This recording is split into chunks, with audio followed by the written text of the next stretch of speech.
Welcome to episode 157 of A Pint with Seaniebee. It is a wet July day in Dublin and life just keeps relentlessly piling it on at the moment. The Don is with me today. Hello. Hiya, Pet.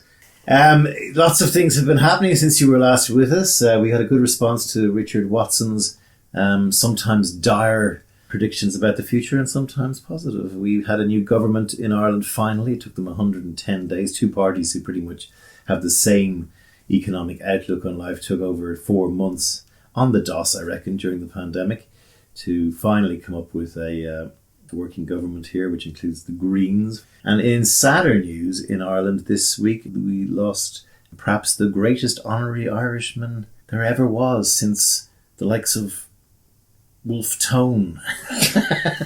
And of course, talking of Charles Stewart Parnell. No, I'm talking about Jack Charlton. Those of you listening from overseas or from America who don't know what soccer is, in the 1990s, the Irish football team got managed by an Englishman for the first time, sort of a gruff North of England lad named Jack Charlton. And he came over, it was a bit more Mick McCarthy there, but he comes over and he works wonders for us in the middle of a major recession back then with unemployment at 16% and government corruption going through the hoop. And he brought magic and wonder and awe and delight and joy. The Don wasn't born then. I was born. I was not a year old though, so I missed the Italian 90 thing. I feel quite robbed about that. He brought our soccer team to the first championship finals in 1988 in Germany. Then we went to Italia 90, where I was at the game in Rome between Italy and Ireland, which was a memory of my life that's probably one of the greatest ones, with a guy called Jerry McGowan. Hello, Jerry, if you're listening. And 1994, I went over to America. It was my first trip to America. We will come on to talk a little bit about America in a minute, as always. But Jack Charlton, an ex-footballer, he won the World Cup with England in 1966. He was very gruff, brusque. Told our footballers to play more simply and stupidly than they thought they could. But results came. We used to beat teams severely, 1-1, and we got to the quarterfinal of the World Cup. No mean feat. And there was a huge outpouring here in Ireland over the last few days. Sure, look, the thing of it is, right, most people, I'd say, well, certainly most women, I know there's women who are into football, but I'm always wary of women who are into football. I don't believe them. I know some who actually genuinely are, and then some of them are just not like other girls. Yeah. But yeah, no, so like a lot of people wouldn't remember the stats and the ins and the outs, but the long and short is that we were shit at football, and we were kind of, aside from the Eurovision, had we anything else really going for us? And that was taken from us eventually, and everyone was broke. Yeah, Jack Charlton took over from Johnny Logan. We were winning the Eurovision Song Contest. That was about as good as Ireland could get on the world stage. That's why it's important to people, even if you don't give a shit about football. It was a big thing, and I don't obviously remember it, but you grew up, I grew up it being constantly referenced as this just glorious time, and so it's 30 years now. I do feel it's an awful shame I can't share in that nostalgia, but I'm kind of hoping for our very own new Italia 1990, which would be Prince Andrew 2020. And I can't. I am just praying we get to watch a televised trial. And can you imagine the entire country of Ireland? Italia 90 would be, fuck that, this is bigger. We're watching Prince Andrew on trial. Every pub in the land would be packed. It'd be great. So before the Don segues into what she's talking about there, the end of 30 years is interesting because you look back on when I was around and experiencing that with my friends. We were all in our early 20s, and it was at the time like nothing before, and it has not been replicated. We've never had anything like it since. No. And so when it comes to things like the pandemic or what we're going to talk about next, it's just this idea that you're living through a time in life which is, yes, difficult and yes, hard, and yes, it's got fear and it's got a lot of worrying aspects to it, but it is the part of the 21st century so far. What we're living through right now is what people are going to be talking about for the rest of the century. It's going to be like the way the Spanish flu was talked about, or world wars. Oh my God, yeah. So, you know, when your granny says, well, I remember during the war. During the war? We couldn't get nylons, you see. Yeah. In a couple of years' time, like maybe my kids will have kids, and I'll be like, I remember during during the... nylons at the moment. Are you finding it hard? Well, that's why you're wearing my sockies over your sock things. Yeah. So yeah, it's just We live in interesting times, not least where the Dawn was going with her segue there, which was very well segued, by the way. I just wanted to finish up on you Jack have to Charlton. you have to cock it up, don't you? I just wanted to finish up on Jack Charlton, give him his dues and say, fair enough, and you will be missed. Now, the Dawn's version is basically the news as well that Ghislaine Maxwell was arrested. So any of you following the Jeffrey Epstein paedophilia, coaching little girls, a very good Netflix documentary about it. She was his kind of lover and sidekick who used to kind of procure the girls, and she went kind of missing. Yeah, no, well, that's the thing. You take it over from here, Don. I think everybody's kind of heard of Jeffrey Epstein at this stage and kind of vaguely knows the story. And if you're not huge, again, whatever I can't remember what it's called, but it's trendy on Netflix. Everyone's watching. It's very good. So Ghislaine Maxwell is a very wealthy person from England, and she's been living in America for donkey's years, and they got together. So a lot of the coverage is that she procured young girls for him, which she did. She'd organise it all, so essentially that she was the madam of these girls who were being trafficked. But what bothers me about that, and it's absolutely true, and it's very much, it gives you a picture, but she was also not only complicit, not only did she allow it, and she took part in it. So she is a paedophile. She's not just the person beside the paedophile who is obviously culpable for her part in it. No, she's culpable for her paedophile part in it. I don't know if it's political or it's gendered, but I just noticed that piece is being left out all the time. She did it too. In it up to her neck. Her father was Robert Maxwell, one of the big media moguls of Britain, who also, I think he was from the Czech Republic. He died mysteriously falling off a boat, probably in air quotes. And then your point about Prince Andrew, you don't like Prince Andrew? Yeah, no, not a fan. Shockingly, I'm not a royalist. I find the idea of monarchy absolutely appalling anyway, aside from the fact that I'm Irish and obviously, But the idea that you could be born so special, your bloodline is so special, that you're above the rest of the people, I'm like, that's very close to when you start getting into bloodlines and DNA, you get into racism, all nasty things coming from the idea of special blood. As I find it appalling anyway, I don't like them. But he in particular, obviously because of what he has done, I have a problem with. But also, if you cast your mind back to that wonderful interview, was it before Christmas? Car crash interview with Prince Andrew. Yeah, so it was all coming out, and Jeffrey Epstein had killed himself, and so he had to kind of face the music and say something. Now, he had ages to prepare for this. She was invited into the palace, and he sat there, and like, bear in mind, he has had access to all of the media training his entire fucking life, and he sits down, this stupid fucker sits down, and this was the time when he said, it's not possible, because she was saying I was sweating in a nightclub, and sure, I have a condition that I can't sweat since the war, and I'd say he's fucking sweating bullets now. Betty Swallows. But like, it was so appalling. It was a car crash, and the thing is, the only thing that was worse than his stupidity was his unbelievable arrogance. He genuinely thought he was so clever. He was smarter than the woman interviewing him, smarter than everybody, and he just hung himself. And like, you were kind of watching it going, stop it, he's dead, stop. And 2 days later, the Queen of England with a shepherd's crozier hooked him off the stage, and he hasn't been seen since. Yeah, so. Didn't she cancel his birthday party? You know you're in trouble when your ma says, that's it, there's no party this year. I said I'd do it, and I'm not doing it. There's no party now. I woke up in a sort of, unlike Prince Andrew, a sort of a cold sweat when I heard that Kanye West was thinking of running as president of America. And I went, oh my God, what if Donald Trump flicks Mike Pence and says, my running mate is going to be Kanye? Jesus. And as they say, you should never do in the movie Tropic Thunder, which we watched recently, never go full retard. America is on the verge of going full retard. I'm allowed to say that. You're not allowed to say that. All apologies to people who are. Anyway. Give me my shovel there, will you? Can I get your JCB? See, I'm allowed to say that. I don't say that, but I'm allowed to say that. We'll talk about that, because we're not allowed to say that, okay? But we're well, also... actually, yeah. We've had major developments. Well, on that front, on the thought police and that, now, I personally don't. I'm not going to say, I don't say the R word. I don't say retard, right? Now, the reason I've done that is it's a big part of the argument where you're not allowed to say the word you're not allowed to say, even if it's to discuss the fact that it's why it's hurtful to say it. And, so we're all like grown adults spelling words out. And you're going, oh, for fuck's sake. I mean, like, if we're having an adult discussion, a socially conscious discussion, we can't say the bad word that we're not supposed to have said up here. It's just fucking ridiculous. Anyway, I would consider myself quite left-leaning. I am not far left. And I think that I'm getting more and more fucking centre every day, because I personally do believe it has become absolutely Orwellian, the left. So there was a letter for Harper's Bazaar, and it is signed by I think 152 intellectuals, and it's about the restriction of debate. And some of the people who've signed it are Margaret Atwood, Noam Chomsky, Salman Rushdie, Gloria Steinem, but also J.K. Rowling.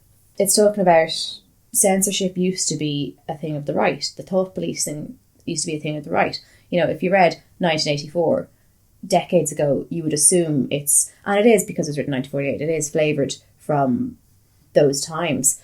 But, you know, now it's kind of coming to fruition on the other side. There is a narrative, this is what we're allowed to say, and we don't say anything else aside from that. Now, I don't like when I hear myself say about freedom of speech, because I associate it with the kind of people I really don't like. I have lefty progressive values. If you stand on town square and shout unpleasant things, well, you're going to have to deal with the consequences of that. I do think so. I think freedom of speech is not freedom from consequence. And I think it's massively influenced by the internet. But I think at this point, there's a difference between people getting a bit of stick. You said this thing, people think you're an arsehole now. Grand. But it has gotten to the point where people are hounded. And I see it being painted amongst a lot of people who I'm friends with, and I have similar views to it. It's being painted with, oh, they're giving out that people are being mean to them. But no, there's no debate anymore. Like, people are so afraid of not being PC that it's quite worrying, because it's thought police. That being said, of all of the examples that are coming up of things that you can't say anymore, I personally wouldn't like a person who's saying them. I think you're a bit of a dick if you say it. You know, for most things, I find myself... Well, I was a dick there for saying, you know, never go full retard. That's from a movie called Tropic Thunder. It's a quote from a movie which is 11 years old. Also in that movie, Robert Downey Jr., I think he may have even got an Oscar nomination for this, appeared in blackface, playing a black guy, but playing it with all the kind of the black guy in the army, right? Yeah. Again, problematic now. Yeah. We're doing this the day after the Washington Redskins have announced they're no longer going to be called the Washington Redskins. Apparently, I mean, I find that bizarre, but okay, if everyone's that upset about it, let's change the names. Apparently it's okay for the Cleveland Indians because that's less damaging or something than Redskins. I think the Redskins are going to call themselves the Red Tails, which would be named after the fighter planes in World War II that were populated by black fighter pilots. They used to paint the tail red, so they're covering off a few bases there. That is a good, it's a good flex there, I have to say. And they can use the colour scheme. The Utah team are called the Utes, named after an American, and there's the Seminoles. They're okay because the clubs have done it with their permission, and they get paid royalties. And you know, the Robert Downey Jr. thing, you go, okay, it's a bit like, you know, this, can a non-trans actor play a trans person in a film? The trans population go up in arms over that. Can, in a comedy film, a recognised white actor dress and play a black part, or is he taking a role from a black person? No, he's not, because the joke is that really insensitive? This is the quagmire we're in. What's right for one person is not right for another. Where's the line, and who draws it? Who decides exactly. it? I mean, there's lots of stuff that I kind of go, there are some things that I kind of go, oh, you're a dick if you say that. You're entitled to be a dick. There are some things that, for instance, like you saying retard. Now, I was quoting from the film. No, I know, but like, you know, I choose not to say it because I think, oh, maybe not. I probably would have been in my lexicon, and I kind of actively went, there's other words, maybe get out of that habit. It's not a great one. But I don't drop my shopping if someone says it. So basically what you're saying is there's all these writers now who've come together to... Yeah, so I'm not sure exactly who was behind it, but I know who signed onto it. So they applaud the needed reckoning on systemic racism, but argued that it has intensified a new set of moral attitudes and political commitments, which they claim are stifling free speech in favour of ideological conformity. So that would be, for me, the key phrase. The ideological conformity is worrying to me. And it quotes a letter of, the free exchange of information and ideas, the lifeblood of a liberal society, is daily becoming more constricted.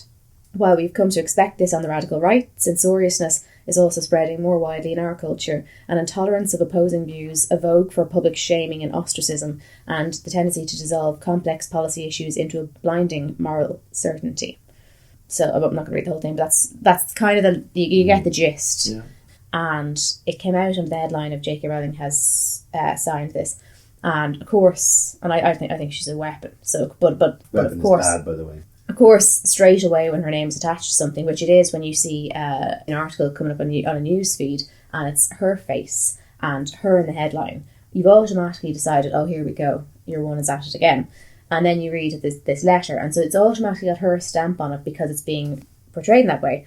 And so I saw people losing their shit on some of my kind of lefty, particularly feminist groups that I'd be on. And I went, all right, what's this? Then they kind of got to name me out one or two Irish authors that were on it, and I'm so disappointed. I liked him. And I thought, I literally rolled my eyes so far back in my head because it's meta. Like, the letter is basically giving out about cancel culture is being talked about in the letter. And they respond to this by saying, oh, it's such a pity because I liked him, meaning he's cancelled now because he signed the letter.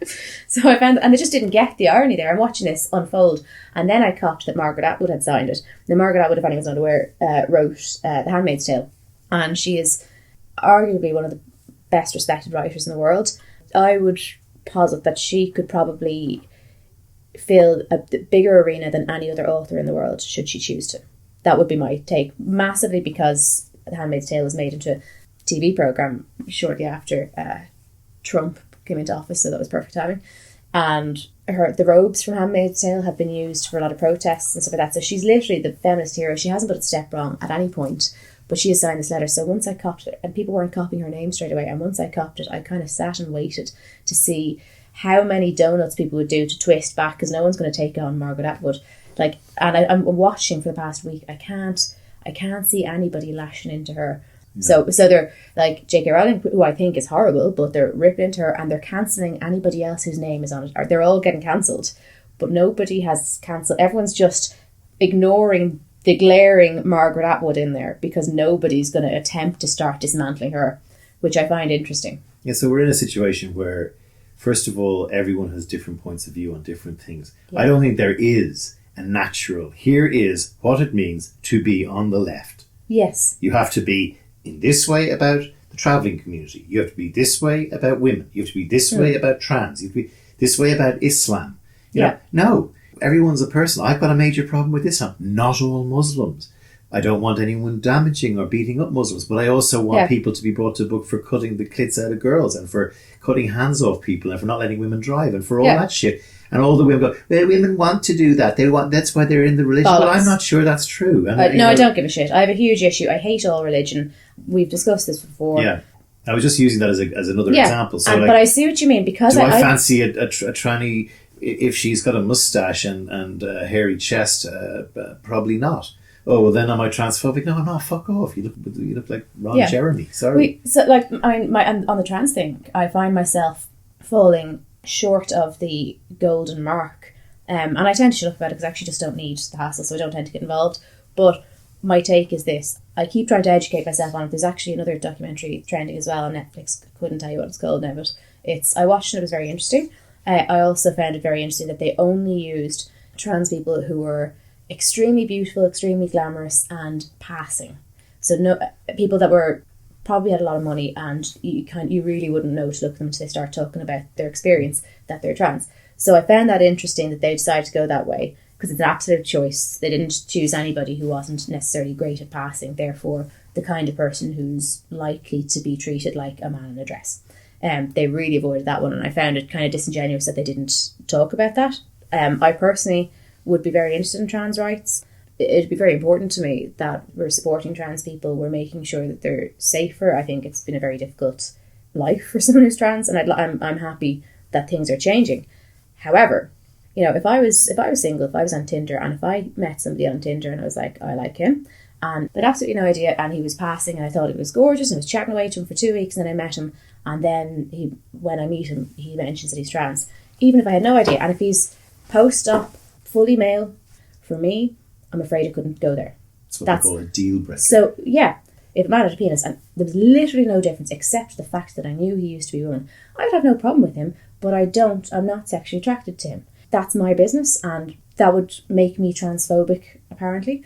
But I would say we have a problem here when feminism is saying that, because to me, one very core fundamental part of feminism is that nobody is entitled to your body. Nobody is entitled to your sexual attraction. You don't go around treating anybody differently because they're male, female, trans, whatever.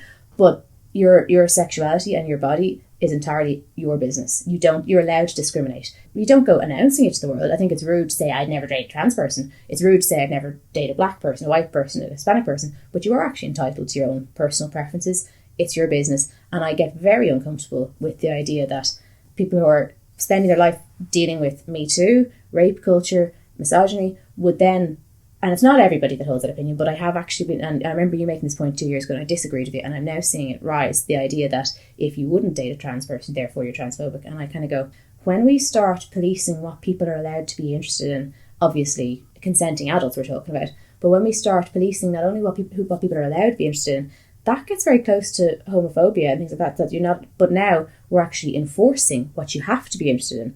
That to me is abhorrent, and I just find it, I find it so weird that the same people who are so strong on rape culture, on misogyny, that there's almost a push that you're sexual, you have to be, or otherwise you're a bigot if you're not interested in all genders. I find that really disturbing. Look, there's no doubt in my mind that if you go all the way back to the binary nature of biology of man and woman, there is a third dimension to that, which is not everybody behaves or wants to or feels like behaving like a man or a woman. And I mean that in terms of their sexual preference, I mean that in terms of their own sexuality, I mean that in terms of they maybe feel they're born in a different body. But the problem we're having is that we've splintered that third, let's call it the third sex, or third biological sex. Well, it does exist in lots of cultures. Well, that would to me include gay people, queer people, trans people, furries, people who just don't want to identify as the traditional man, woman, get married, do all that crap. I mean, in many ways, I'm like that. I don't believe in families and raising children and 30 years of your life go by and you die, okay? In many ways, that could be very insensitive to the general society approach to things. But the problem is that this other sect is now eating itself. It's eating its own tail. Because the people within them, well, don't you say to me I'm queer, I'm actually furry or whatever. And there's this huge aggro going on. And everyone's sort of sitting back going, okay, can you just I can't see it finishing. I can't see a finish. I don't even know whether people protesting know what a finish line looks like. No. I've been, for the last while, I've been thinking to myself, where are all the grown-ups? And what I mean by that is it's become almost an insult to say, and I actually saw this insult said, it's not become almost an insult, I saw this written on social media. Oh yeah, they're white, an old white liberal says things, and it's like, so what used to be, remember, a straight white man, wonderful, we're dying to hear your opinion. It has now become an old white liberal. And I was like, oh my God, I think I might be an old white liberal. Because that's what I've been looking for. What I meant was, I see these arguments being made, but frequently they're made by people who are on the right, and therefore, like, you tell a right-wing person you're homophobic, they go, yeah, and I believe in it. So there's no insulting them, because you're going to go, yeah, and. But when people are left-leaning and progressive liberals, and they don't want to be associated with bigotry, so they stay quiet. And I've been sitting there kind of going, where are all the Gen X, maybe a bit older, where are all the people aged 45 to 60 who are college educated, liberal, left-leaning? Where are they all? Because they don't all I think a lot of them are hiding. They're all hiding. Oh, no, they are. I have told you, and you know this, last year I tried to do something about it, but I've had difficulty getting people on to talk about this thing. And people in the middle of a podcast will say, I don't want to talk about that, because they're just afraid of what will happen. You do have situations like Black Lives Matter, and you do have situations like tearing down statues. No, not of Jesus or George Washington, but statues of slave owners that were erected in the southern states of America in the early part of the last century, at a time when slavery had been abolished, to celebrate their slave ownership. You do have a very, very valid, in the same way that it was valid in the fucking 60s, it's still valid today. Black Lives Matter, all lives matter. All lives matter, yeah, but black lives are the ones that are getting it up to date at the moment. I mean, Sam Harris had a piece, going, well, most of the people who get killed by cops are white people. I was in America for 8 years, okay? I didn't see the videos of white guys getting killed for no reason by cops, okay? For just parking outside a McDonald's or getting out and running and just getting clearly no threat, or getting kneeled on. Presumably the same number of mobile phones have been around to video these terrible atrocities of justice against white people. I haven't seen one. I can't think of one. I mean, put it this way. You know, if I was to say, oh, you know, like my kids are 9 and 7, oh, I have to have the chat. If I were to say that in white company, even in America, they would assume you're talking about the birds and the bees, you know, sex, all that kind of thing. If you say that in a black family, the chat, that's not what they mean. No, yeah. They mean the chat that they have with their children, what you do when a cop comes, how to not get shot while being black. Yeah. And that just doesn't happen. So that to families. me would be a kind of a thing that's happened, and it's been very much driven by the pandemic because there were a lot of people who were able to go out in the streets, and this is a thing that fucking needs to get sorted out in America, and it is mainly an American issue. I mean, I don't think it's as big an issue in for example, London. We've been to, like, one of the things we noticed when we were in London last, remember I was pointing out on the train, like, it's just this, it's colourless in many regards. Now, having said that, we have a major football issue with racism, and there's still football fans who love to chant very abusive things at England's black players, most of whom who would be in the majority, and certainly they're the best footballers in England. But so we have this issue of racism that still won't go away, that needs to be tackled. Now, what does that look like? Well, I reckon you could paint a parameter of what racism fixed looks like. I don't think you could paint a parameter for what trans rights look like properly. That would not cause problems with excluding queer or furries or whatever other outliers there are of people who believe that if the trans get it, then we should get it. And before you know it, it's like, I want rights for someone called Sean, and I think you're being mean to me. So I feel very strongly that everybody is entitled. There are certain rights that I think everybody is entitled to, and I think there are certain groups who are not getting all of those rights. And I think it's very easy to say, well, you know, women are allowed to vote, so what's the problem? Well, there's an awful lot of shit that happens to women, and likewise people of colour, trans people. So I feel very strongly about equality. I feel very strongly about standing up for people who are being oppressed. I feel very strongly everyone should get their rights. I just don't believe that other people's feelings fall into the category of your rights. You're not entitled to somebody else's feelings. And that is the piece that, in regards to the trans issue, I would say it with everything. If I'm a gay person, you're allowed to be homophobic. What you're not allowed to do is make my life shitty because of how you feel about it. But I'm not entitled to have you be cool about the fact that I'm gay. I'm entitled to have you put that aside and not have that affect my life. And I think that's the piece that I consistently... I'm not seeing, because that bit is piss simple to me. You know, it's where do you draw the line? Everyone's different. Yeah, my line would be different to yours. But for me, it's a case of, you don't have to like who I am. You don't have to like my choices, whether you consider them choices, whether I consider them who I am. You don't have to like that. What you have to do is shut the fuck up and let me get on with my life. You have to not discriminate against me, not turn me away from a shop. It's not okay for me to be fired from a job. All of those things. And I know it's more complicated than that, but there are bigger things. There are issues of, if people have a particularly negative attitude to gay people or to trans people, well then the likelihood of them experiencing violence in the streets is higher. I do get that. But I think there is a bottom line issue here that people have to kind of put on their big girl knickers and realise, absolutely, we fight for everybody's rights, but grow up, you're not entitled to how people think. If you don't like gay people, if you're really homophobic deep down inside, I think you're a prick. Like, I wouldn't want to be with you. However, as long as you're not making anybody else's life difficult because of that, you're entitled to your dickhead opinions. So then there's another cohort of people in the human species who are called bullies. Bullies apply themselves across race, creed and culture. Yeah. And political government beliefs. And everything. What I think needs to happen is that we need to imagine a world where we just do not allow for bullies. And bullies online with kids in school, bullying trans people, bullying black people, bullying women, bullying work colleagues, bullying whatever. That's the issue. There are a bunch of people who are prepared to dress up in white robes and flaming torches and go after people and bully them or kill them or damage them or harm them. There's bullies within Islam.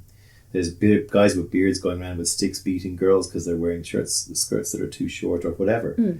Those bullies, and they're bullies who are going around chopping people's heads off for Islam. Yeah. Those people need to be eradicated out of our society. Absolutely, yeah. Irrespective of where, because if you're a kind person, you don't want to upset. There's such a thing as mind your own fucking business and leave people alone. Take the Fighting Irish thing, which is Notre Dame's symbol. That's now coming on the table.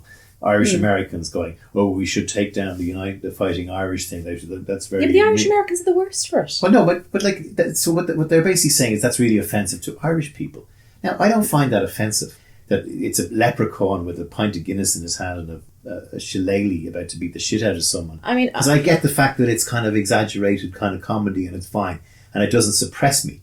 If we're doing thought police and hate speech and things you're not allowed to say, I would absolutely back a piece of legislation that says anybody born and married in America is not Irish, and if you say that you're Irish, I would absolutely back that. That's the only thought police that I'd back, because I fucking hate it. They can keep their Lucky Charms, they're Fighting Irish, I don't care. You're not Irish. But the Fighting Irish is basically, being thought policed by people like that, because they feel that people like us would be offended, are offended by it. And I don't know anyone who'd be offended by that. Okay? I actually don't think so. I think what I'm saying, because I've made it a bit of a hobby. You think people would be No. What I'm saying is, I've made a bit of a hobby, as you know, for the past month or two. I've gotten really into upsetting racist Irish Americans on the internet. It's actually a wonderful hobby. All the rage with the millennials and Gen Zs now. It's great. So what we do is we join all these proud Irish descendant type groups, and we find a way to work in and to just troll the shit out of them, because some of them are great crack and they're fine, but generally the ones that are least Irish, they're great granddaddy kind of shite, tend to be violently racist.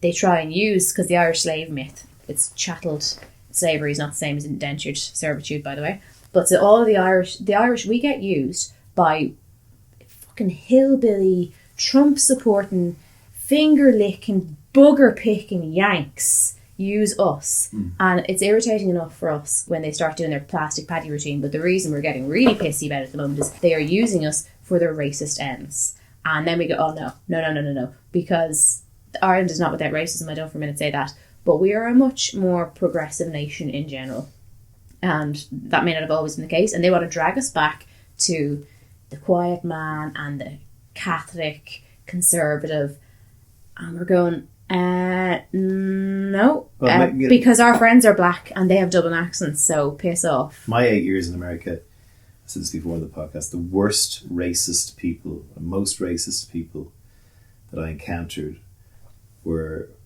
in Boston and probably Atlanta and Georgia in general. So you have this, and by the way, Hannity, Bill O'Reilly, Kellyanne Conway, the hard talking backstreet boys of Donald Trump's administration are Irish Americans. Yeah, I mean, like, look, I'm sure they're the sort of people. They're the sort of people who go, "I haven't a racist bone in my body." Right? Yeah. Who says that?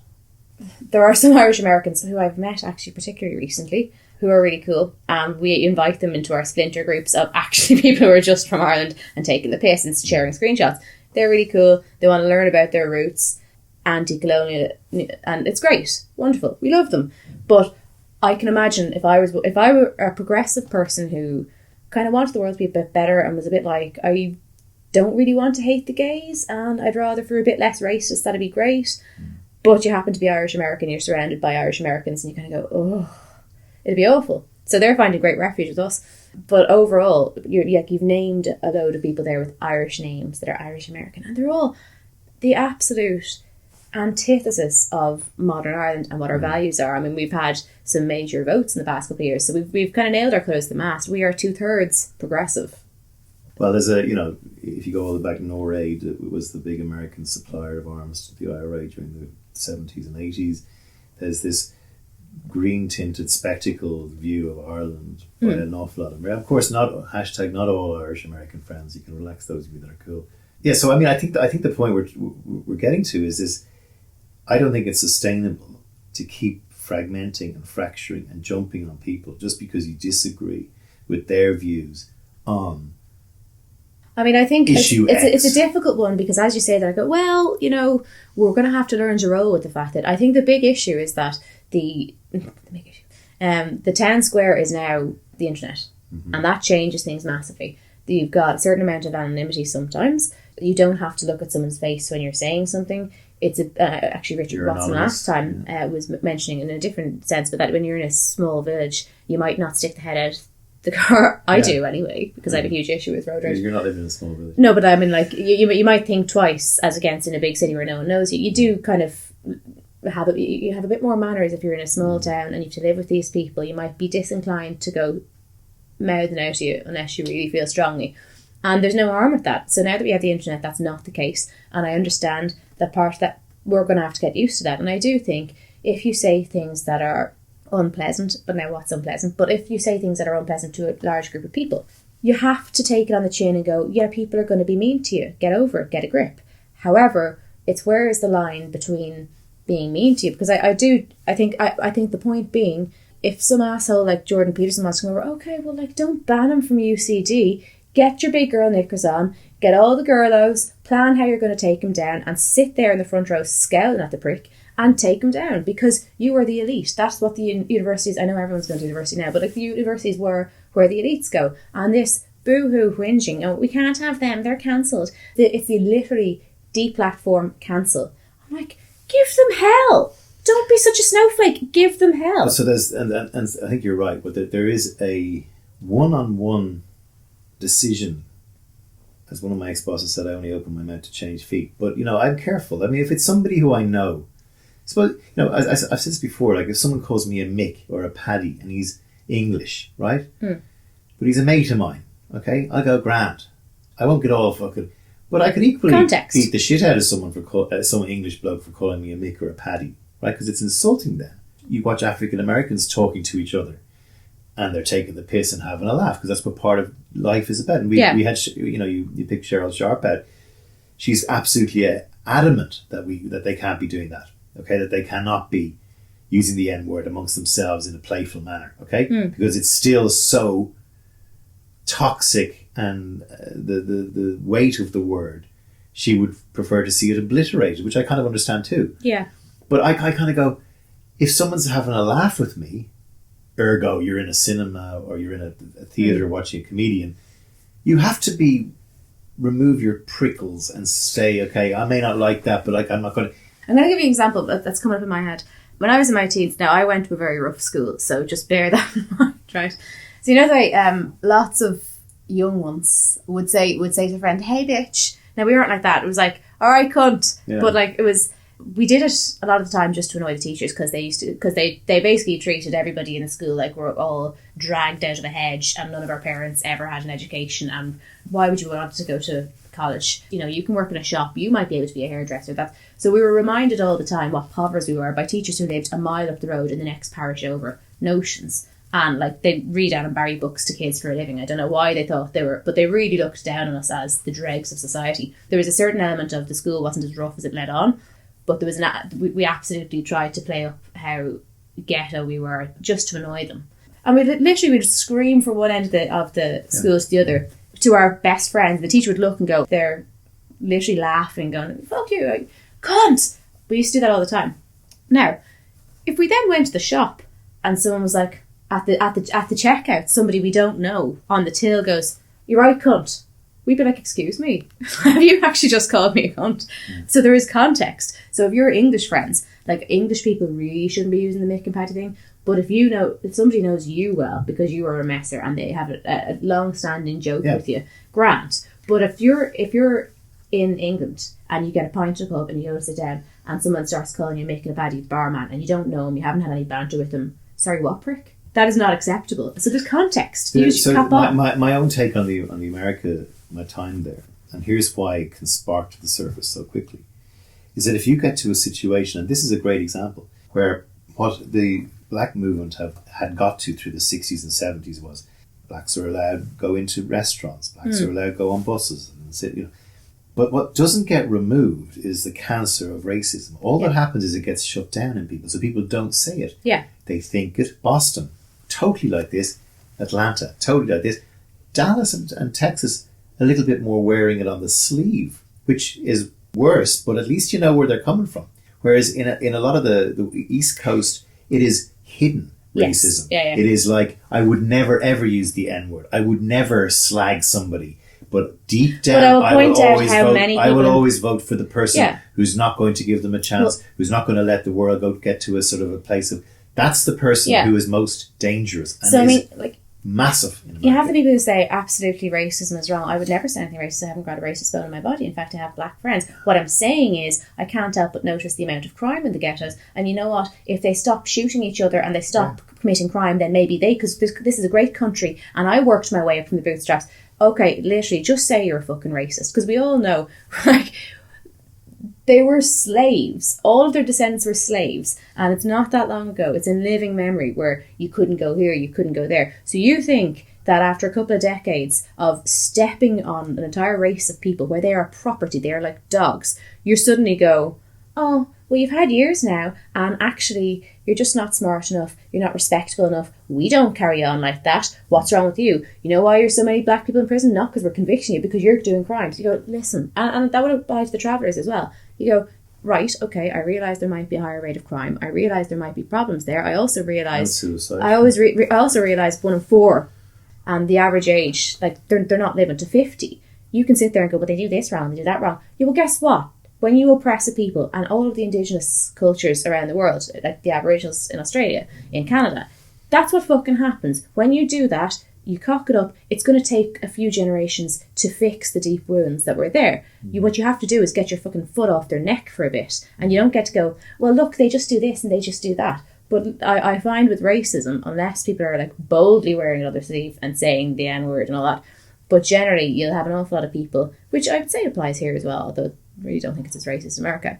Like when people have felt entitled to own black people, and it's fine to have them be boy and they're subservient, and a man of 60, it's okay to talk to him like he's a 10-year-old being your caddy when you're in a restaurant and he's the busboy even though you're 25. Like, that's not going to go away overnight. And I do think in that scenario there had to be rules where it's just a case of, you know what, think it, don't say it. You can't say that anymore. Good. People have to be afraid to say it. Unfortunately, it doesn't fix the problem. It out of the situation. That's the point. So the problem is, I get what you're saying, that it's nearly worse when they don't say it and they're thinking it. But, and I've given examples of what I think actually happens.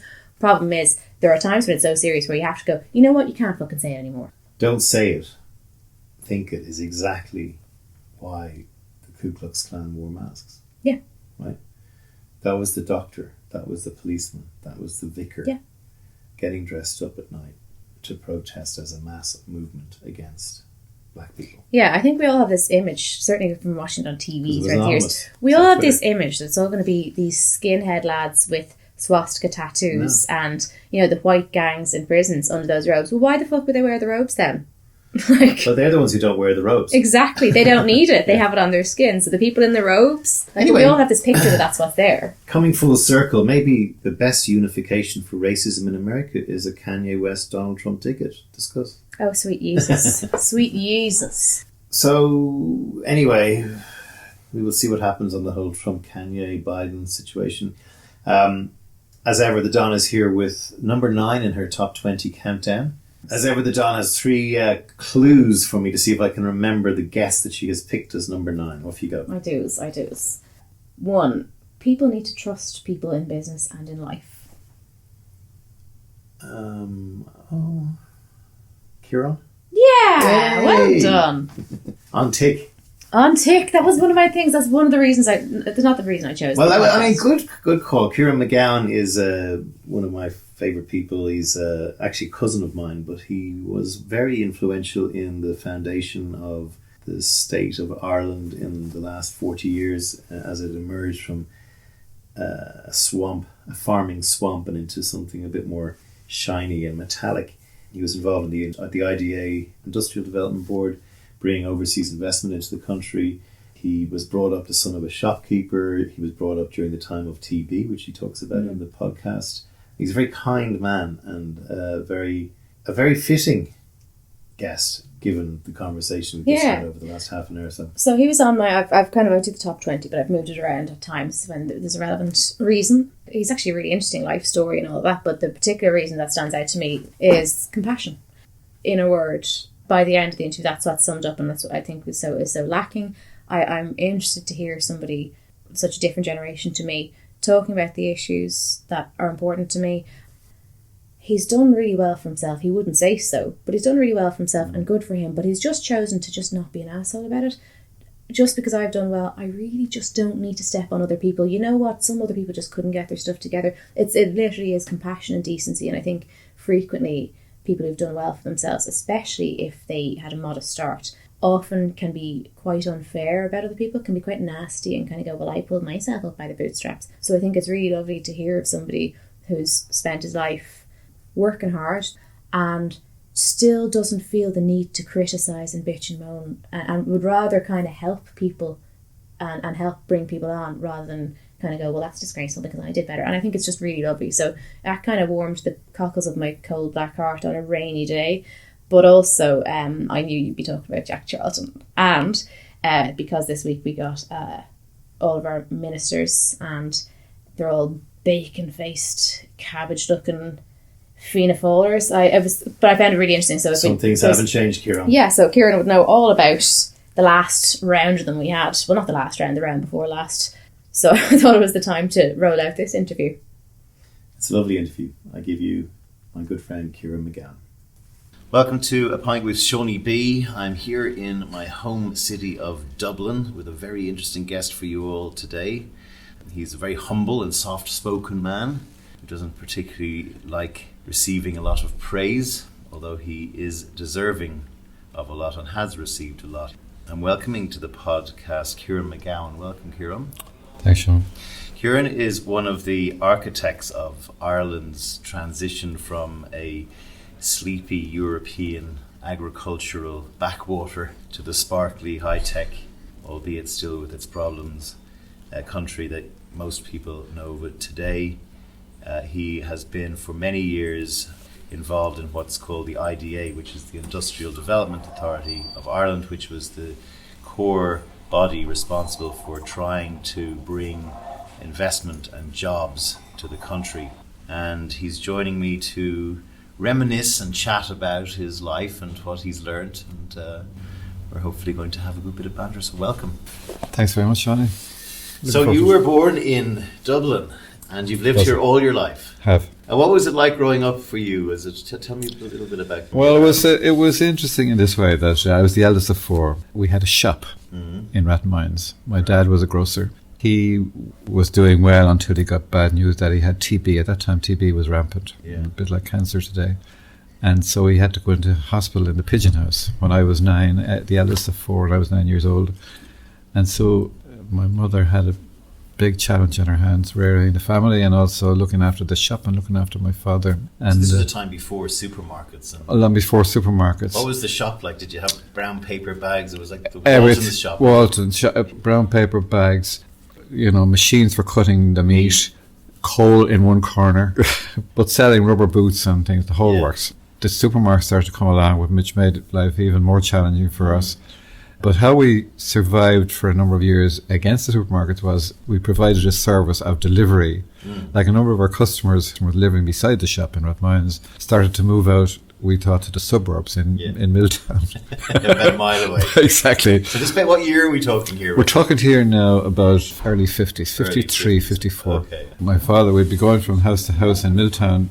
I was 13 or 14, and that's where I learned to drive, actually driving the car when I had to have a cushion. I wasn't supposed to be driving at 13 or 14, but driving around to give a service to the customers and also to provide them with tick, in the books. Credit. And so those two advantages, if you like, over the supermarkets helped us to compete with them for a little while anyway. The shop raised us, basically, And but it taught me also customer service. The people that we were serving, I would know them to this day. Really? Yeah, I would, because we got to know their families. So we wouldn't be just delivering their messages. We would be actually going in, having a cup of tea, saying, how's it going? So it was real customer service. Real marketing. Totally service. real customer service. And my father, when things were hard up in the customers, he would actually be giving them even more on the books, Then, of course, some of them people didn't ever pay, and that was not easy. And how was your father? He was told, again, when I was 9, so that would be 1951, 52, that he'd have a year to live. And he lived for 30 years, which is... I thought you were going to say... No, it was magic. I didn't know the answer. It was magic, really. So it must have been a wonderful day when he came home. Yeah, fantastic. Then you were in school in Sing Street, yeah? Yeah. Tell me what that was like back in the day. There's a Christian Brothers school. It was Christian Brothers school. And it was a brother, O'Keefe was our brother. The oldish man used snuff all down his satan. And he took it on himself to teach us about sex, which was just magic. Like we were. Well, the priests knew an awful lot more about sex back then than we thought they did. Yeah. Well, they did knew an awful lot more sex than we did because we knew nothing about it. Yeah. And at the end of the first year, he was able to know enough about. There was about 30 or 35 in the class to promote, if you like, 4 of us from D to A, which was a big deal. Yeah. We had other. And you were one of them. I was one of them. Then we had better teachers as we went along. What are your memories of living in Dublin, like when you're in your late teens? And well, first of all, my memories in relation to the school was we'd cycle to school, cycle home for our lunch, cycle back in again, and cycle home again. So there was a lot of crack, really, of messing around with the bikes. Yeah. Did you play sport? Played Gaelic for the school. In the school also there were forbidden games, one of which was soccer. Of course. Yeah. And so for those overseas listeners, we're talking here about Gaelic football, which is the national sport of Ireland, which has a sister sport called hurling. And in Ireland they're still the most popular sports by a long stretch in terms of people watching them and playing participation. Although soccer, of course, as in most countries, is played by huge numbers of people. However, soccer was seen by the Gaelic Athletic Association, who runs the GA, as a British sport, and it was banned. And you had to make a call between Gaelic or soccer, and you were kind of shunned a bit as a Brit lover. You were banned, as you say, by the brothers from playing soccer, but there was an Easter league. So during the Easter holidays, there was a league of soccer teams, and we were Kevin's. We played in Dalymount Park, Richmond Park, and really, we thought this was the equivalent of Wembley, so they were terrific days as well. So what was what was it like that time? Then we started to go to the dances in the Olympic. I met Breda, my wife. Like I met her first of all in my first job, Irish Pensions Trust, when I was 17. I didn't start going out with her for about a year after that. I really started going out with her because we used to go to the Olympic Ballroom. We used to go to the 4 provinces in Harcourt Street, the Crystal Ballroom, a lot of dancing. You met Breda when you were 17, so you've been with Breda for... So I'm 73 now. And you have 4 children. Yes, right. And 8 grandchildren. Emer, Karen, Fiona and Neil. Very well done. Did a bit of research. Yeah, absolutely. Absolutely you did. So you whisked her off her feet and you were danced around So Dublin. we danced Did around you know Dublin. when you met her that she was going to... I thought she looked fantastic. Marrying her, first of all, my father was very anti the whole thing because I was the eldest. From his point of view, ridiculously young, immature, and tried to talk me out of it. What age did you get married? What age when we got married? 22. When he got to know Breda, then he became a huge fan. She softened him up. She totally did. She totally did. But it was. I suppose we were young. Like I mean, if my children started going out when they were 17 and got married when they were 22, I would. I would. That's what we do. We repeat. Exactly. And I know a lot of people who were married, who were married at like 19 and 20, and their kids are getting married at 19 or 20. That's what you do. I know. Yeah. So paint the picture now. So you're whisking her off to all these dance halls. Dance halls. What was it like in Dublin? So this is the 60s now we're into. So Beatlemania. And stuff was happening. Absolutely. Show bands. Right. Like for example, Dickie Rock, Joe Dolan, all these guys. They were the hot places to go. What was it like for a woman living? Were men nicer back then? Were they politer? Well, I'd say they were for sure. I mean, I'd say that not just Breda and myself, but all of our friends treated women with a lot of respect. We were a group. Breda had a flat. We would go down there with 6 or 8 of us after the dance and have a cup of coffee, have a chat and all that. No messing around really, by the way. We had a lot in common because we were equal. But I mean, when you say you were equal, women weren't. The marriage bar was in place then. They weren't allowed to work. That's true. There was a lot of inequality back then. For example, when I got married, my salary, which was in the IDA at the time, went up from £740 a year to £790 a year just for getting married. So and then Breda had to stop working. They were the rules of things. But I'm just talking about in human relationships. I can't remember any scandals, if you know what I mean, with anybody. So you then left Sing Street and you went to college. What did you do in college? I didn't go to college. Oh, you didn't go to college? Because Great, neither did I. And that's a big thing that I get on this. People didn't go to college. No, right? Okay. really? Yeah. I didn't go to college because after all, like I was 17, I was the oldest in the family. We hadn't got a lot of money. It would have been out of the question for them to put me through college because I didn't have the money. And it was an accepted thing. It wasn't I was saying, why didn't you send me, blah, blah, blah. So I went and I got my first job, a firm called Irish Pensions Trust. But at that same time, I applied to become part of the government as a thing called the executive officer, which was an exam you did at that time if you wanted to get into the civil service. And I was in Irish Pensions Trust for I think it was around about 2 months, and I got the notification that I had been successful in getting the job, and I was going to apply to the Department of Industry and Commerce. And I said, I'm going to have to leave. Well, and we talk about civil service, and Ireland had to almost build a country from scratch in 1996. When we sort of formed the country, we broke away from Britain after many years under their yoke, and we set up the Republic of Ireland. The north of Ireland, for those overseas, is still part of Great Britain. But we had to put in place infrastructure and roads and departments that looked after education and health, and we had to build a country. And that wasn't that long ago when you came along. And the civil service was seen as it is today, as sort of flabby and bureaucratic and red tape, and nothing gets done. And tell me a little bit just about the whole way you view the civil service. At the time or now? Now, over your life. Well, at the time, it was seen to be a good place to go. A lot of the best civil services, the T.K. Whittakers and these other secretaries of departments, came up through the system because at the time it was a good job to get when you were young. Nowadays it's different because young people coming out of college have such a choice, and they really would only go into the civil service as a last resort. That's a shame, really. I think as well that we have, this applies to MPs and Parliament, people in our Parliament. I often talk about Singapore. When I went there, I was amazed they made politicians the highest paid people in the land, and everyone goes, of course they did. There's a sort of a acerbic reaction, but they did it for a reason. The reason was they wanted to get the brightest people in the country wanting to be going into politics to run the country, and it worked. So it was a Lee Kuan Yew thing, starting from scratch. You can etch a sketch a new country. What's the birthright of the last born? What things would we change here now?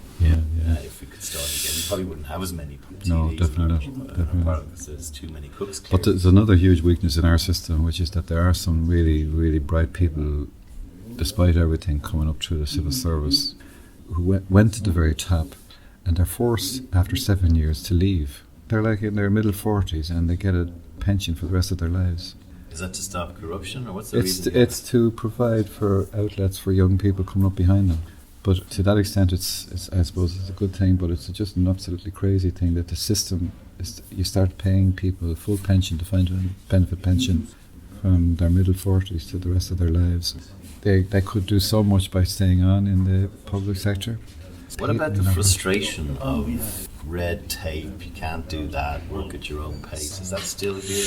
Well, one of the fantastic things about the IDA is that you didn't have that at all. And the relationship we had with government was that we would get money from the government, and we would deliver jobs, show the government that it was good value for money for them. And the more we did that, the more independence we had, because they said, well, they know what they're doing there in the IDA, and let them at it. Tell me how the IDA got set up and what the idea was. So, well, the IDA got set up, I think it got started up in the first place in 1949, just as a way of encouraging people to set up business here. And then in 1969, 1970, they decided to split the IDA off to become its own separate body. Those of us who were working there at the time were given the option of either going back to the civil service or leaving the civil service and going into the new IDA. Ireland, just for again those people who are listening from overseas, was a agriculturally based poor country. We had a massive famine in the middle 1800s, had huge emigration as part and parcel of this country ever since the dawn of time practically. But there was a sense that we I think initially wanted to try and be competitive with heavy industry. Well, See, originally, there was a radical plan produced by Dr. Ken Whittaker called the Program for Economic Expansion, which changed the policy of industry, which the original policy was called the Control of Manufacturers Act. So if someone wanted to set up in Ireland, they had to go and apply for a license. The country was really in a hugely bad way, and he produced this plan to say, forget that, let's open the doors and let's welcome in people who want to set up here, and let's give them some incentives to set up here. That was in 1958, I think it was, and that was the beginning of the policy, which in one way or another exists to this day, that we actually build on that to be an open door place where we want to encourage overseas companies to come and set up in Ireland and to provide jobs and to help them out. So the changeover was a fantastic thing to do. They pushed a lot into education as well. They believed that if we were emigrating, let's be smart. Strong emphasis on education. Yeah, which still stands. It does. And in the early days, the first pharmaceutical company that came here was Pfizer in around about the early 60s. It took off from there, really. They're still here, aren't they? They're still here. Where was your head at then in terms of, you were just saying that you had the choice to make of probably a braver but maybe a little bit riskier move into the new IDA or stay as a civil servant. Were you starting to feel a kind of a calling? Yeah, well, the work I was doing was in the IDA, but it was part of the civil service, and Breda was all out for it as well. So I thought it was a good decision to go with the new IDA. It was an exciting place to be. And you just imagine yourself like you were talking. So you're talking to big businessmen who were talking about coming here. You know, your mindset was to be encouraging to them, going back to the customer service thing I was talking about in the shop, and that you were given tools, which is grants. In other words, you're writing up applications for them to get money from us. It was terrific work, really, you know, and you felt good about it. And then in the early days too, we built a number of industrial estates, and one in Waterford, one in Galway, so we'd actually be able to say to an incoming investor, and we have factories there waiting for you to have a look at and see if they've suited you and so on. So you built actual factories in advance yeah. That were all ready to. How did you know what kind of factory to build? We didn't. Right. We didn't. So just a big warehouse kind of thing. Yeah, we built an estate first of all, and right. there would be some factories, let's say, of 10,000 square feet, and some of 20,000 square feet, and then if it didn't entirely suit them, they could expand. We always room for expansion and so on. I can imagine the discussions about freeing that money up. Yeah. What are you doing? What if no one comes? Yeah. It's like build it and they will come. Yeah. Well, it's like we had to say to the government, "You trust us," you know. I mean, and from the word go, like that's a challenge, and it has worked really, really well. There was never any. There's also an element of, I suppose, it is a major public works exercise, so you are putting people to work. Yes. On building true. These things. That's true as well. So that also helps. That's absolutely true. Yeah. So I guess we move on now. I guess is the next stage the big Intel win. No, I was just going to mention about the startup of the IFSC because it was a few years before was Intel. It really? Yeah, oh, okay. It was 1987, right. and Intel was 1989. So no way. 1987, then there was new government appointed. It was an election, new government, new Taoiseach Charlie Haughey. High emigration, high unemployment. They looked around to see what could they do about it. We had this guy, Charles Haughey, who took over Ireland. He became our Taoiseach, our Prime Minister. A very polarising person. To my mind, and I'm a generation or two behind Kieran, I found him an odious and corrupt man. He was one of those sort of guys who used to sit on the television telling everyone to tighten their belts, and it all came out that he was spending like a lord.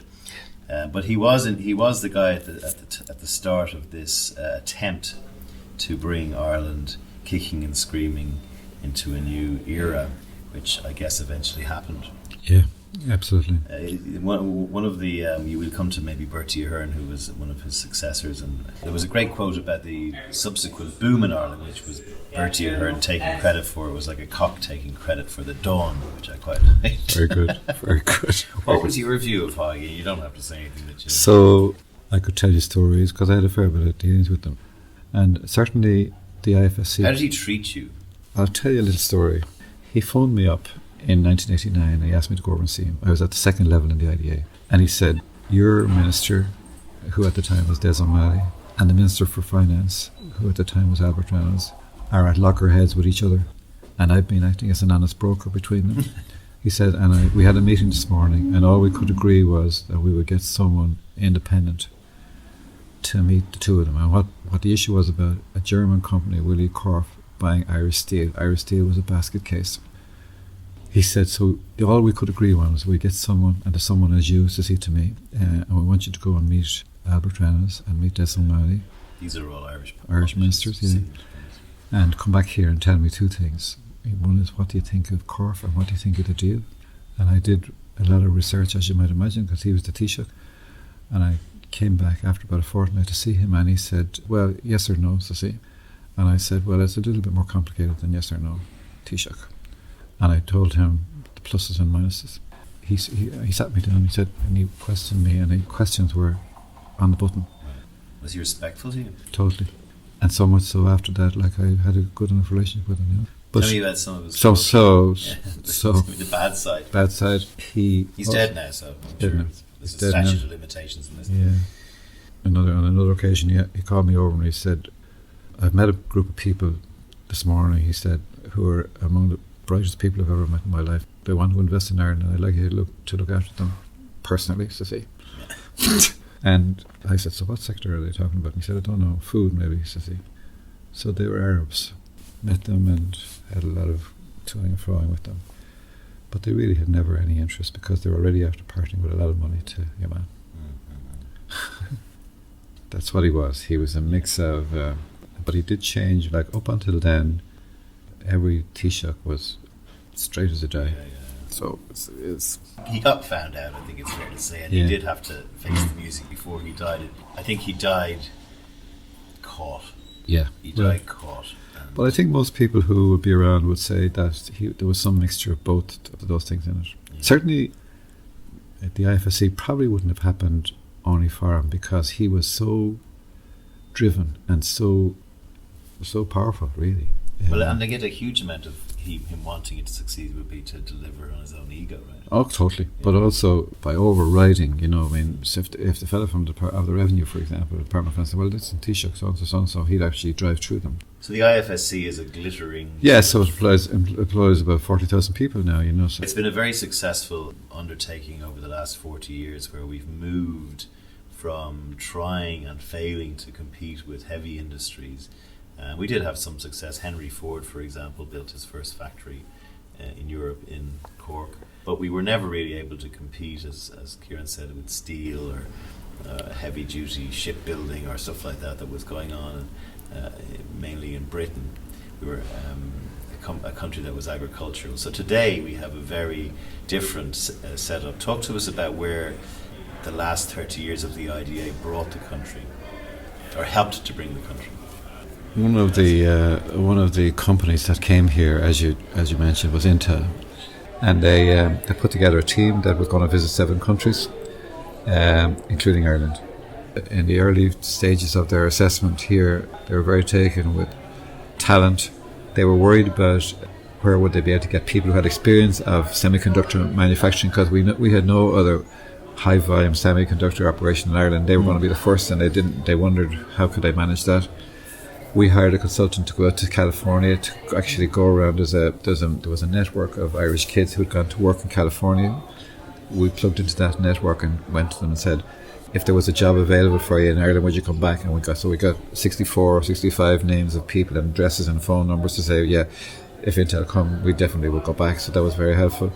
We were giving Intel a big grant. In fact, the Intel grant was 87 million over 5 years. And to put it in context, the total budget of the IDA at the time was actually 75 million. Right.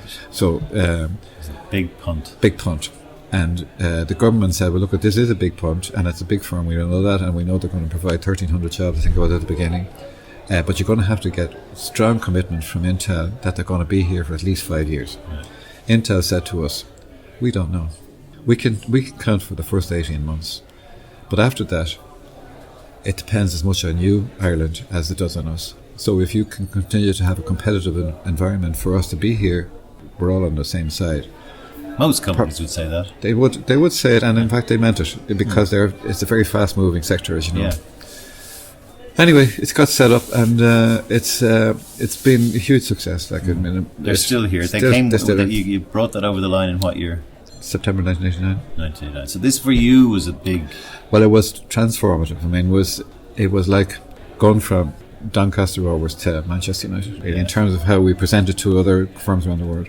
And they told us as well that if we come to Ireland and we continue here, there will be construction companies and other contractors on the site, suppliers, that will never leave the site, and that is proven from 1989 to 2017 to be the case, which Intel is remarkable. Intel inside. So they employ about 4,500 or 5,000 people now. So the basic pitch, and let's talk in a second about some of the. You didn't win everything. No, right? no, and we put a lot of effort into things that we didn't win. Like for example, around the same time, there was obviously huge growth in the sector, and Siemens were looking at building a new wafer fabrication operation as well. We said we should go to Intel and ask them for their permission, because at this stage Intel was by far our biggest client, still is to this day, and said, like, would you be okay with us going after Siemens? And they said, we would, provided you put them in Cork rather than Dublin, because we don't want them to be poaching our workers. Fair point, I thought. Yeah. Siemens also had a team that we were interacting with, and they were happy about going to Cork. There was no issue about that. In fact, there was no issue about anything, really, we thought, because we had now established ourselves through the Intel decision. We went to our board and to say that we had this proposition from Siemens, which we've developed over the last few months, and we were recommending a package and so on, and our board agreed to it. We thought we were home and dry, and then the next thing we got, there was no sound at all from Siemens, and when we were trying to find out what was going on, it went quiet. And John Bruton was the Taoiseach at the time. We asked John Bruton, would he ring Mr. Von Pierer, who's the chief executive of Siemens, who subsequently got into a lot of bother, but with South Africa, was it, or China somewhere? Yeah. He rang Von Pierer and he got back onto me. Bruton did, and he told me that when their team went to their own board, the board had turned it down because between times the government of Britain offered to buy all of their army of vehicles, all of their every other kind of vehicles from Siemens for the next 5 years. So the thing went to Newcastle instead of to Cork. Huge disappointment to us. Well, Siemens, if you're listening, you haven't had such a good run over the last 10 years. Maybe you should have come to Ireland. Actually, they closed. The Newcastle operation had to close down afterwards, which was lucky in a way for us. Your key pitch was a low-tax economy and a well-educated young workforce. Yeah. Would that be fair? Would. Were you in bed and tight with the education changes that needed to take place to meet? Yeah, we were. How did you do that? Because of the nature of the organisation and its relationship with government, we had a big say-so about how money got spent in the rest of the economy. So if the IDA felt that it was really important to, let's say, to have an Institute of Technology, which happened in relation to Intel and Blanchardstown, we really need to set up another college nearby, that would happen. So the reach of the IDA, I'd say to this day, is very much beyond the narrow business of the tax, you know. Yeah. How did you approach these problems that had so many different legs to them that needed fixing? Did you chunk them and just do it one by one, or did you? Well, did you get stay frustrated? with Intel. Not really. No, not really. I didn't get frustrated. And if go back to Intel, we got really close to them, you know. And funny and a nice thing happened. Rolled forward to last year. The head of Intel worldwide, his name is Craig Barrett. He was in the situ when the decision got made to come here, and he's still around. He was retired now, but I rang him. I wanted him to come to a meeting and talk about it all. I rang him, and I said, I don't know if you remember me, Craig. I'm Kieran McGowan and he said, remember you? He said, everyone in Intel would know. I thought that was very nice, really. It's very good. Yeah, I know. Yeah. Well, I said at the top of the podcast that you're not comfortable with receiving praise. Why is that? Well, I don't feel any need for it, to be honest with you, genuinely. Yeah. I mean, we're talking about my own kind of history in here, but like there was a whole big organisation with me as well. You know what I mean? So I wasn't doing it on my own. No, but you were leading it. I mean, the leader. I was leading it. Yeah, you were the captain. You were the leader. You were the public face. Yeah. But it's embarrassing, really. I mean, it's embarrassing. Right. Okay. Bertie Ahern called you a practical patriot. Did he? Yeah. He said something nice about me when I was retiring. All right, which was nice. Bertie Ahern was another Taoiseach of Ireland, Prime Minister, who came in after Haughey. He was very much a student or acolyte of Charlie Haughey, and he also ran into problems, although he did a lot of good work for Northern Ireland, fixed that, and he was in charge. When basically the next thing I want to talk about is the boom. So Ireland then went from being this really poor fag-end country in the EEC, taking huge grants from Europe. Kieran has spoken about the IFSC. We set up a financial services sector in the country. It took off and happy days came. Ireland in the late 90s, early 2000s was booming. We went from one of the poorest countries in Europe to one of the wealthiest. So everyone here was buying houses in Poland and Lithuania and Mercedes-Benz, and banks were giving 120% loans out to people, and we were we could do no wrong. Yeah. You retired in 1998 just as this boom hit from the IDA. Yeah. Talk to me about that time. Well, it was the boom, as you say. You described it well. I mean, there's something I think in our general psyche that we don't seem to be able to do steady state growth. We either do what you're after describing, or we go bust. Boom or bust. Boom or bust. I think it's driven by. We're still a relatively young country, you know what I mean? So we don't have a capitalist sector, really. We have a small number of very wealthy people.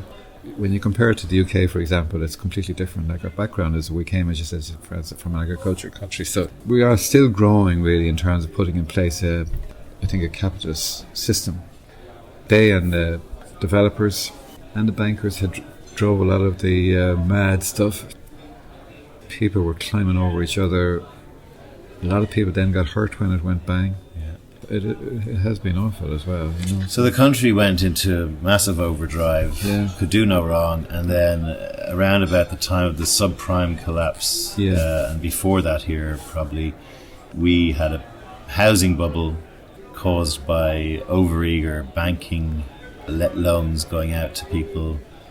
Somebody said to me once that actually the growth of the IFSC brought a whole pile of very, very rich, well-salaried people from overseas banks into Dublin, for example, who were able to name their price on accommodation and bought whatever they wanted, and probably wanted to stay in the city centre, and almost that 2,000 people or whatever it was fueled the whole bust. And that's true, and that's happening right as this moment right now, because driven by Brexit, where a number of these hotshots are coming in, pushing up the price at the top end of the market to this day.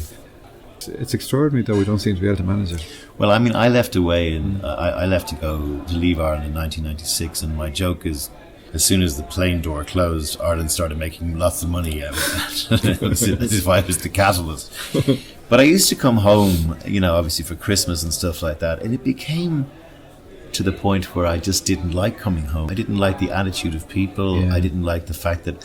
So during this bust, we still, just to show that, you know, this whole trickle-down economics doesn't work, what happened was inequality went through the roof. We left a lot of people behind, and we still have that as an aftermath to this day. Did you see the bus coming? You were in a, maybe, I don't know whether you want to talk about this, but you when you left the IDA, you were very in demand to sit on boards of major corporations, because I guess you had contacts there, and they were saying, this guy's really good, bring him in. How did your life change when you retired? Well, it changed good, but I retired from the IDA when I was 55. The first company that I asked me to go to join their board was CRH. That's Cement Roadstone Holdings. They're a big construction company. I subsequently became chairman of that company.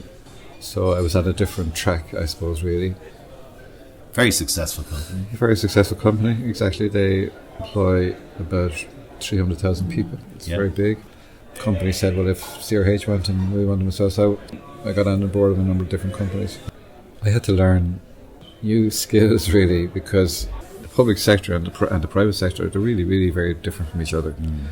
So one of the things that happens and has happened is, you know, we opened the discussion talking about your job in a grocery shop in Rathmines. And banks used to be not unlike that, where you knew the local manager, where you put your money and you trusted them, and he took a little bit off the top and he helped you.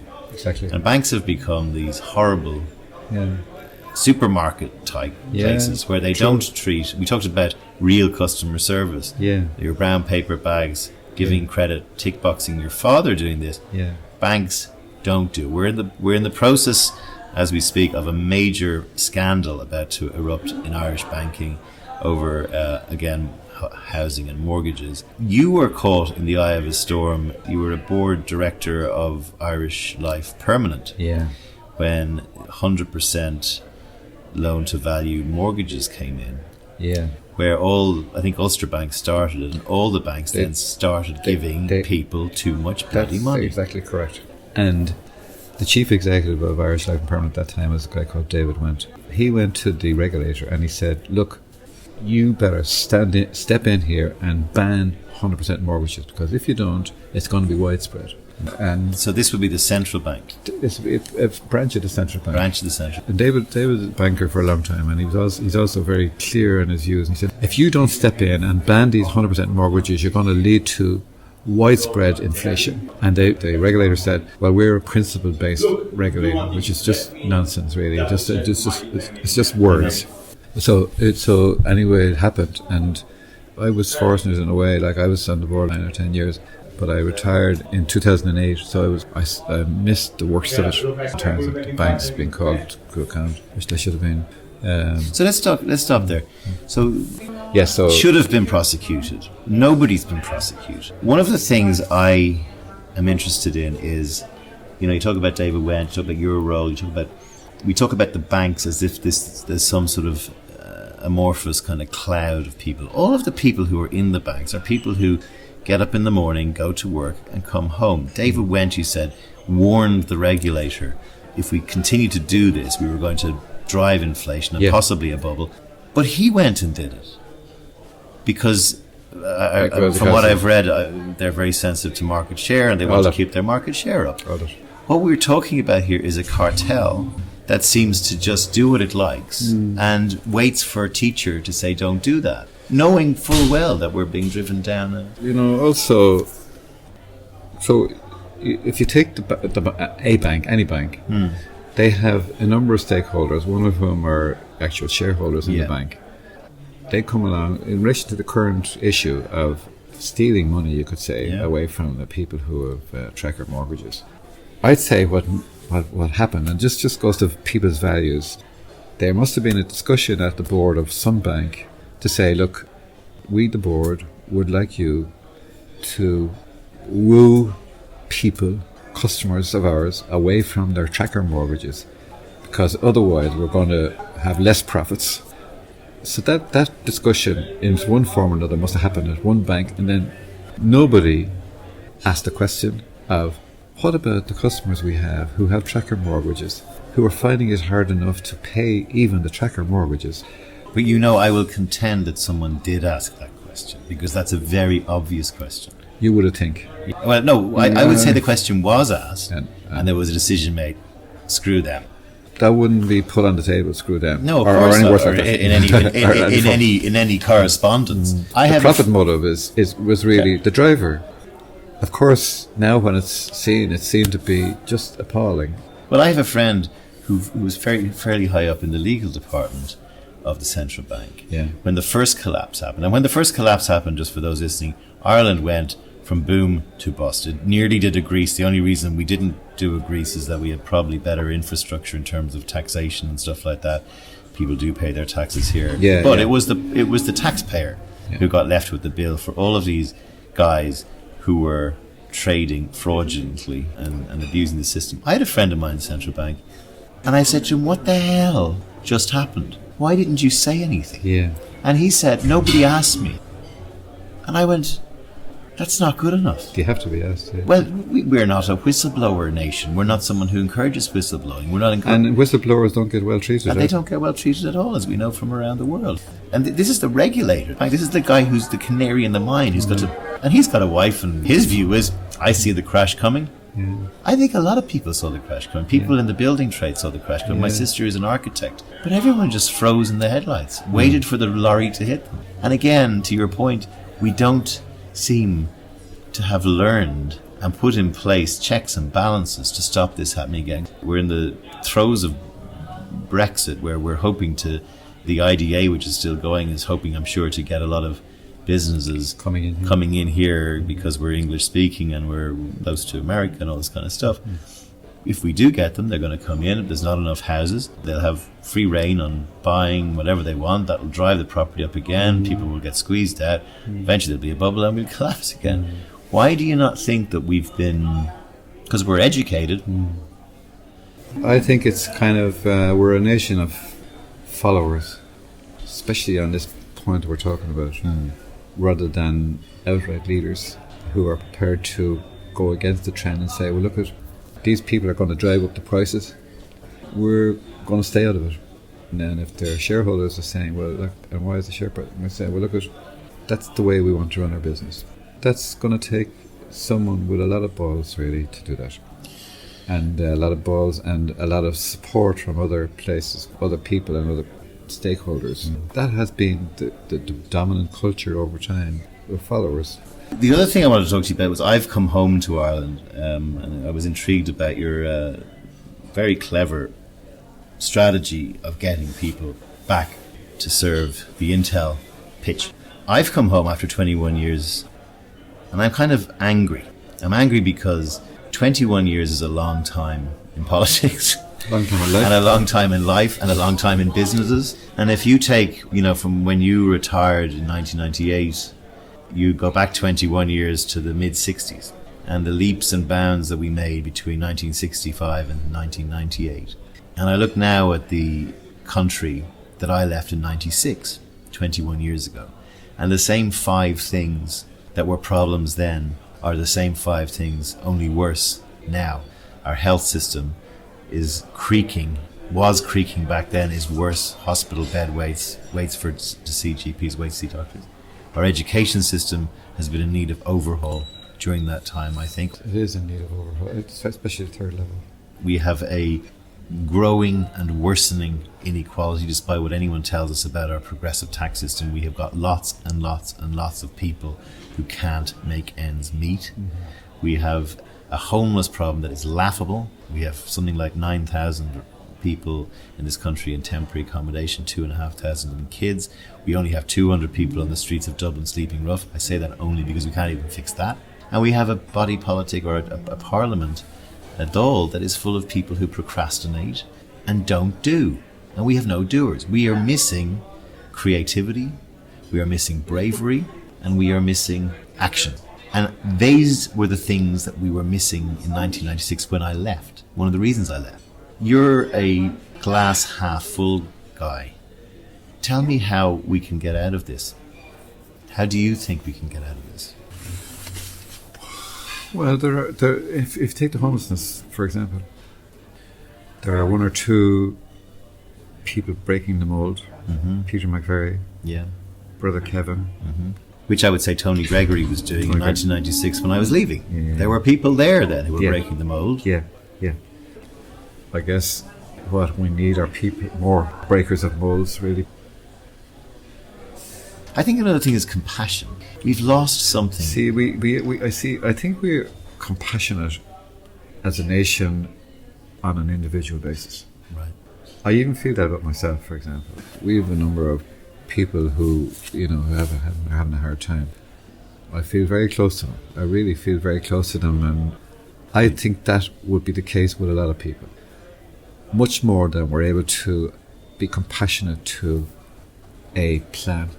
I was saying to the fellas that do the Vincent de Paul out our own way, like, would it be possible, I said to them a few years ago, to break off, say, a series of half a dozen, and a half a dozen, and a half a dozen, and say, Sean, we would really like you to look after these 6 people. Whatever. Because I think instinctively in our nature, I think we're not. It's not as if we're absolutely completely driven mad by wealth and all that. I think that we are a compassionate people. We've never been able to harness a response to it. Of course, that didn't happen either. In relation to guys who said, "Well, we couldn't do that because it would break down and all the rest of it." And I think that's a bit of a pity, really.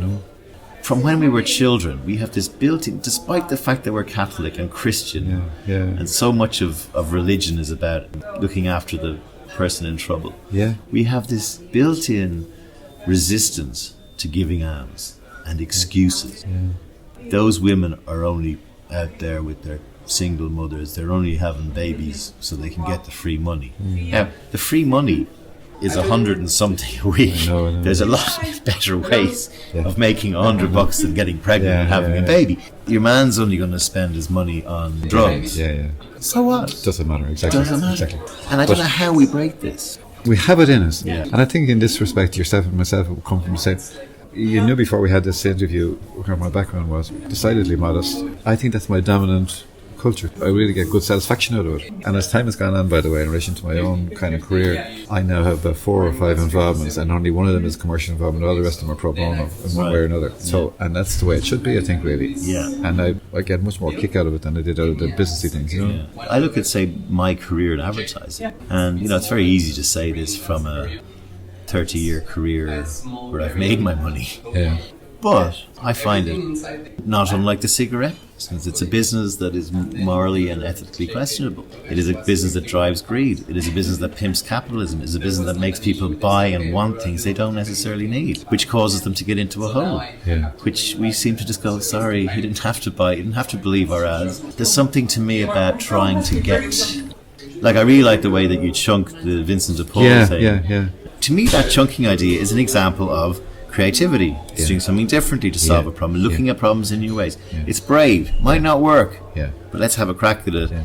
It is action, and it is actionable. Yeah. You're working at the moment with business in the community. Yeah. Tell me about that. So business in the community have a number of member companies who give them money to do things. And for example, one of which is it's called a Schools Business Partnership Program, where they would go to, let's say, Diageo. They'd ask Diageo to mentor kids from James Street School, kids who have no parents anymore, typically break out of school at their interstage. They would get people in Guinnesses to mentor the kids. The track record is that the probability of going on to the Leaving Cert stage is way, way higher than it would have been without this program. And then the mentors very often become friends of the kids for life. We have that going with 249 schools around the country. Right. Number one. Number two, we have another program called Ready for Work, where we get people who have been in a bad place, druggies, have been in prison mostly, and who are getting their act together, and they're made ready for work, certified in a way. We would go to a member company, the best of whom is Marks and Spencer, and say, listen, we think that Shawnee now is okay. Give them a job. Give him a job. They would take him on, they'd give him a job for a fortnight, they would give him a little certificate saying Shawnee, or alternatively, take him on 3 months. They have little videos, and it's just really emotional how these kids saying, they're now working in the luggage department, or they're now actually being allowed to serve customers, and they never thought they would be. So who's fantastic. Is it a new thing? It's there since the year 2000. Okay. And I've been chairman of it since 13 years. Well, I'd like to help with that. Would you? Can. Yeah, in any way. They also give advice to companies about their sustainability of their businesses, climate action and all that kind of stuff. It's actually, I say, very dead on for you and what you're trying to think about. One of the things you just touched on there I want to talk to you about. Why have we not become one of the global leaders in sustainable energy? Wind, wave. Yeah. We're a rock in the middle of the roughest ocean in the world. Yeah. Why can't we harness? Why have we not bothered? Yeah. Denmark have. We should have. Like the reality is we should have. But we're a ridiculous country in the sense that if you want to put up a farm of the wind farm, someone will object to it. Crap, really. Okay, look, that was really intriguing and interesting, and you've calmed me down a little bit, I think, about my return to my home country. So, look, before we wrap this up, and thank you so much for giving me your time. Thank you. What are your 2 or 3 things you want to leave, wisdom-wise? And what would you say to a young person in Dublin today or Ireland today? So strong emphasis on education. Keep learning. Keep learning. Another thing that I think really people need to trust people in businesses and in life. Know the person that that you might be talking to or working with, such that they're a real friend or a business friend, but they're somebody that you could actually criticize them, but they would take it in a way that it would be their brother. Meaningful. Trust, I think, is a huge thing, really. And then the whole business about, I'm thinking of a number of the people that I know at the other end of life, and I do put my arms around them, give them a hug, really, Yeah. So compassion. Compassion. Yeah, the lady who delivers our newspaper, for example, is a really good friend breeders and myself. She gets a terrible raw deal from her in every way. We love her, really. Yeah. And she says this, we're in lieu of her parents, really. Wow. I'd like to be able to do that for more people. Brilliant. Kieran McGowan, thank you very much for taking time to chat on a pint with Seaniebee. Some really interesting leave behinds there, and also I think you're the first person who's mentioned trust out of all my interviews, and I think it's something that's been lacking in my career and is lacking in society in general. Thank you so much. Thanks so much.